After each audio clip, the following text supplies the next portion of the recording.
దేవుని పరిశుద్ధ నామమునకు స్తోత్రం. హల్లెలూయా, హల్లెలూయా. ప్రియమైన దేవుని సంగమా, దేవుని బిడ్డలారా, దేవాతి దేవుడు మనవల్ని ఇప్పటి వరకు ఎంతగానో కాచి కాపాడినందుకు దేవునికి మరొకసారి స్తోత్రం చెల్లిద్దాం. హల్లెలూయా, హల్లెలూయా. ఈ సత్యవాక్య ఛానల్ ద్వారా చాలామంది రక్షింపబడుతున్నారు.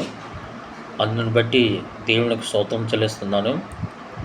మరలా ఎన్నో వీడియోలు, ఎన్నో మంచి వాక్యాలు నేర్చుకోవాలంటే మీరు ఖచ్చితంగా ఈ సత్యవాక్యాన్ని మీరు చూడగలరు. మంచి కంటెంట్తో, అప్పుడప్పుడు మంచి కంటెంట్తో మీ ముందుకు వస్తూ ఉన్నాను. బైబిలు దాటిపోకుండా మీకు వివరణ ఇచ్చిన ఇవ్వడానికి దేవుడు నన్ను ఏర్పాటు చేసుకున్నందుకు మీకు మనస్ఫూర్తిగా హృదయాలు చెల్లిస్తున్నాను.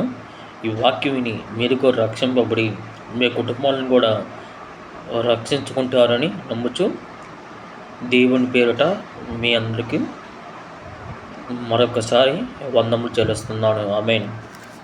ప్రార్థన చేసుకుందాం. పరిశుద్ధమైన తండ్రి, నీకు స్తుతులు తండ్రి, వేలాది మంత్రాలు నీకే తండ్రి. అయ్యా, గడిచిన కాలం అంత మమ్మల్ని కాచి కాపాడినారు. నీకు స్తుతులు తండ్రి. అయ్యా అయ్యా ఈ వీడియో ద్వారా ఎంతమంది రక్షింపబడుతున్నారో వాళ్ళకి మీరు దీవించండి.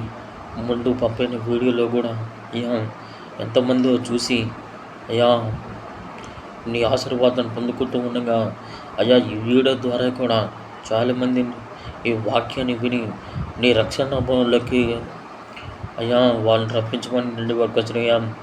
అయ్యా, నేను డబ్బు కోసం కాదు ఈ వీడియో చేస్తుంది. అయ్యా, ఈ రీల్స్ చేస్తుంది నేను డబ్బు కోసం కాదయ్యా. డబ్బు అండి అయ్యా, కొంతమంది డబ్బు కోసం డబ్బు కోసం అయ్యా ఏ వీడియో చేస్తూ ఉంటారు. కానీ అయ్యా, ఆత్మల రక్షణార్థమై నేను ఈ వీడియోలు చేస్తూ ఉండగా ఆ వీడియోలకు మీరు తోడుగా ఉండండి. ఆత్మల రక్షణ యొక్క నెరవేర్పి నాకు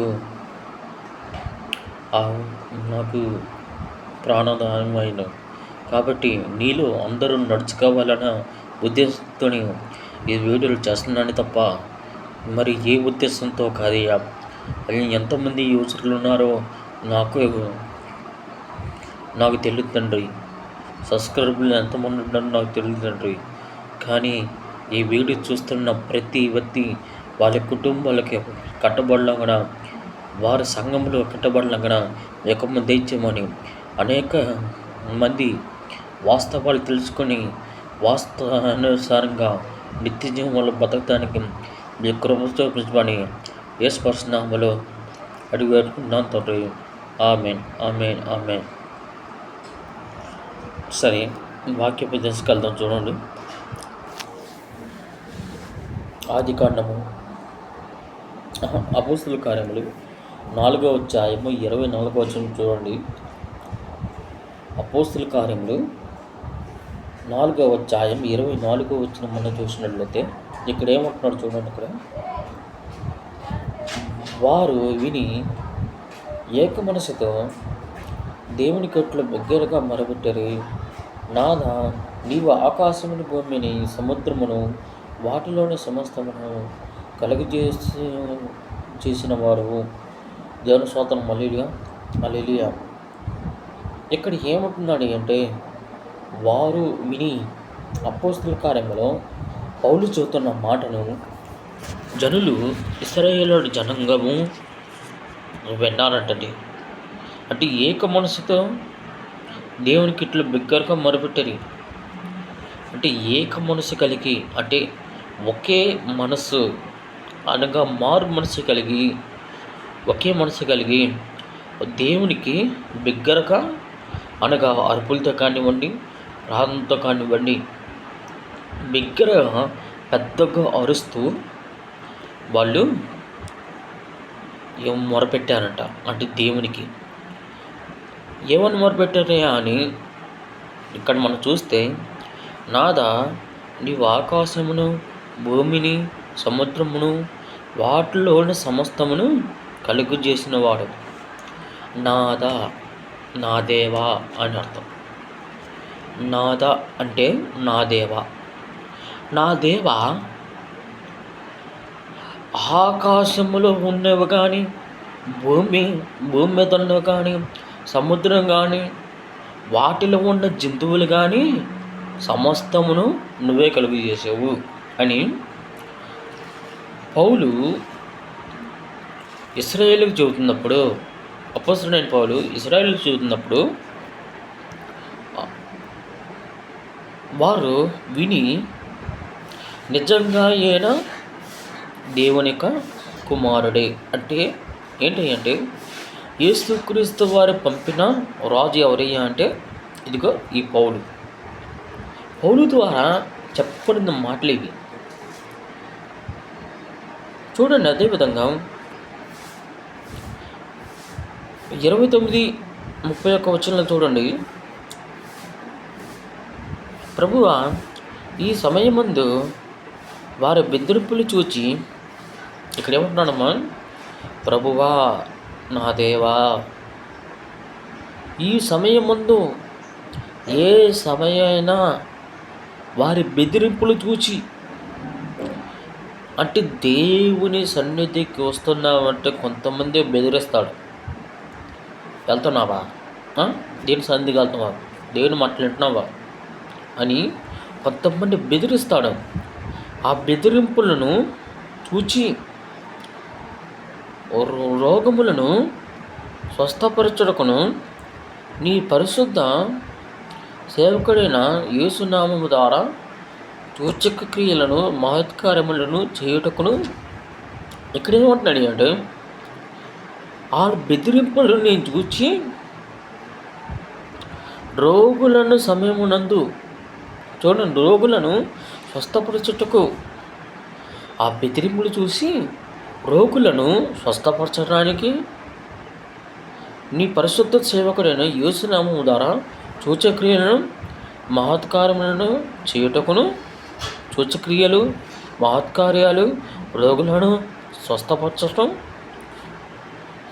ఈ రకంగా చూడండి ఇక్కడ అయ్యా అంటే దేవుని నామంలోనే, యేసు నామంలోనే. చూడండి, నీ చెయ్యి చాచి ఉండగా నీ దాసులు బహుధైర్యముగా నీ వాక్యమును బోధించినట్లు అనుగ్రహించుము. నాకు ధైర్యం కావాలి, నీ వాక్యాన్ని బోధించడానికి నాకు ధైర్యం కావాలి అన్న ఉద్దేశంతోనే దేవుడు అపోస్తలుడైన పౌలు చూస్తున్న మాట. అపోస్తలుడు వివరిస్తూ, అయ్యా నీ మాటలు బోధించడానికి, ఆ సమస్యను ఎదుర్కోవటానికి నాకు ఏం కావాలి, ధైర్యం కావాలని దేవుణ్ణి అడుగుతున్నట్టుగా మనం చూస్తాం. మనం కూడా దేవుణ్ణి ఏం అడగాలి అంటే, ప్రతి దైవ సేవకుడు అడగాల్సిన మాట ఏంటి అంటే, అయ్యా నా సువార్తలో నేను చేసే ప్రతి పరిచర్యలో నాకేం కావాలి, ధైర్యం కావాలి. ఆ ధైర్యం ఉంటేనే సేవకుడివై నువ్వు అనేక రకాల ఆత్మలను రక్షించగలుగుతావు. ధైర్యం ఎవరిస్తుంది అంటే అది దేవుడే ఇస్తాడు. ఆ ధైర్యాన్ని దేవుడిస్తే వాటిని మరలా మనము పోగొట్టుకునే వారంగా ఉంటున్నాం. కాబట్టి అర్థం చేసుకొని, నీ వాక్యము నా ధైర్యము అని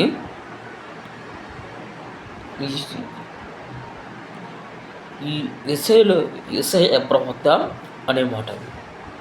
అంటే నీ వాక్యము నా పాదములకు దీపము, నా తోవకు వెలుగు ఉన్నది.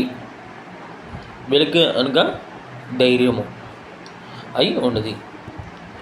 నీ వాక్యానికి మించిన బలమైన ఆయుధము లేదు అని యెషయా ప్రవక్త అన్నాడండి. ఆ మాట బైబిల్లోనే ఉంది. అర్థం చేసుకొని, దేవుని సేవ చేయడానికి సిగ్గుపడకూడదు. అలా పడితే దేవుని పని నువ్వు చెయ్యలేవు. చూడండి, అక్కడ చివరి వచనంతో ఆపేద్దామండి. వారు ప్రార్థన చేయగానే వారి కుడి ఉన్న చోటు కబ్బెత్తను. అప్పుడు అప్పుడు చూడండి, వారందరూ పరిశుద్ధాత్మ నిండిన వారే